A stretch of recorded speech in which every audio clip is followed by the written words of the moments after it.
Ya, teman-teman, selain daripada kenaikan harga saham, teman-teman ya, hal di luar itu pun harus kita temui ya, apakah peraturan bursa ataupun yang lainnya, teman-teman ya.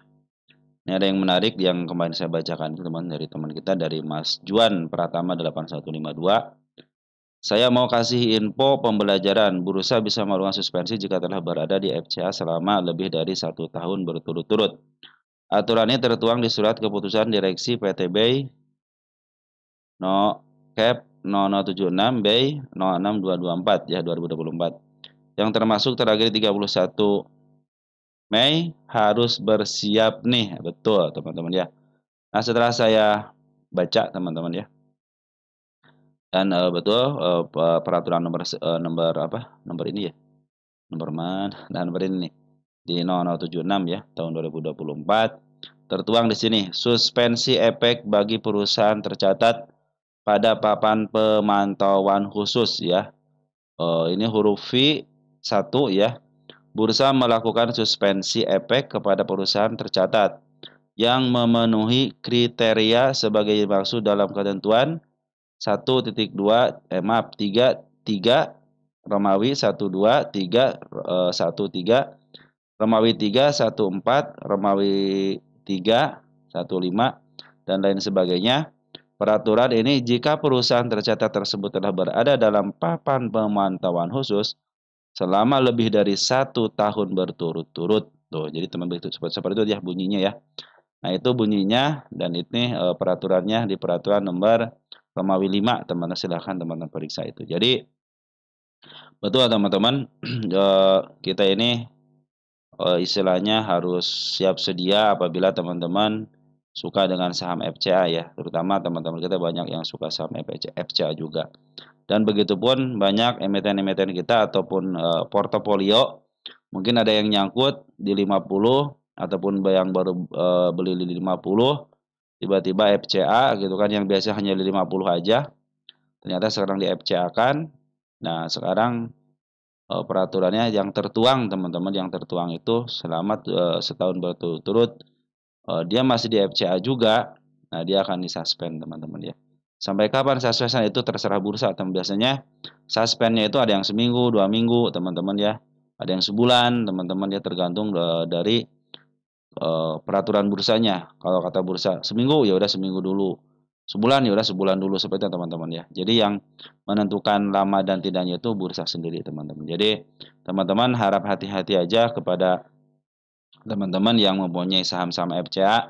Mungkin kalau yang nyangkut teman-teman ya teman-teman berupayalah ada masih waktu berapa hari lagi itu tanggal 30 ya. Kan tragedi tanggal 30 Mei teman-teman. Waktu diberlakukan pertama kali kan 31 30 Mei. Makanya saya bilang itu tragedi tanggal 30 Mei. Nah, mudah-mudahan teman-teman yang udah bebas selamat untuk bebas teman-teman ya. Tapi kalau teman-teman pingin yang istilahnya keluar, teman-teman upayakan contohnya dia sampai 1 tahun ini tidak mau tidak mau bisa keluar ataupun tidak mau keluar. Sebenarnya ini teman-teman bukannya bukannya tidak mau tidak bisa keluar teman-teman, bukan tidak bisa keluar, ingat ya. Tidak mau keluar teman-teman. Saya yakin tidak mau keluar itu si emiten. Kenapa? Karena yang bisa eh, menaikkan harga itu ketika sudah terjadi FCA itu kan bandarnya teman-teman ya. Mungkin antara bandar sama pemilik emiten belum sinkron teman-teman ya. Mungkin mereka masih gontok-gontokan. Jadi kadang-kadang seperti itu teman-teman ya, emitennya pengen dibiarin gitu kan. Si bandar juga mau naikin bagaimana kalau tidak diizinin sama emitennya gitu kan. Cenderung ya udah biarin aja paling begitu. Nanti tunggu aja, nah paling begitu teman-teman ya. Kadang-kadang si pemilik emiten ataupun sama bandarnya itu kadang-kadang ada sedikit inilah teman-teman di enggak juga emang yang bikin naik sama turis sebenarnya kan pemilik emitennya mau enggak gitu loh, mau enggak dia diurusin gitu kan emitennya. Nah, kadang-kadang karena nggak punya duitnya itu teman-teman ya, karena nggak punya duit kagak mau ngurusin, harusnya disisain lah hasil daripada IPO gitu untuk ngurusin sahamnya gitu kan. Kalau tidak besar ini untuk ngurusin supaya tidak keluar daripada eh, tidak keluar, supaya tidak terjadi FCA gitu kan, masih bisa diurusin, yang penting di 50 51 aja, yang penting transaksi kan sebenarnya sebenarnya itu transaksi minimal 500 juta aja teman-teman ya. Selama 3 bulan itu masih aman teman-teman ya. Yang penting dia tidak kurang dari 500 juta sekurang-kurangnya ataupun tidak ada transaksi di bawah 10.000 gitu kan. Nah, kalau pemilik emitennya semua ada duit mah tinggal dihajar aja 500 juta gitu kan, makan yang penting transaksi itu kan, yang penting transaksinya, yang penting nanti kalau mau 50-kan 50-kan lagi. Yang penting tidak kena FCA seperti itu teman-teman ya. Karena kalau sudah FCA ya harus benar-benar dimakan terus barang ya teman-teman ya. Dan itu membutuhkan waktu teman-teman ya. Tapi kalau dikeserahin sama bandar mah cepat teman-teman ya. Mau ke angka 50 51 juga cepat sebenarnya.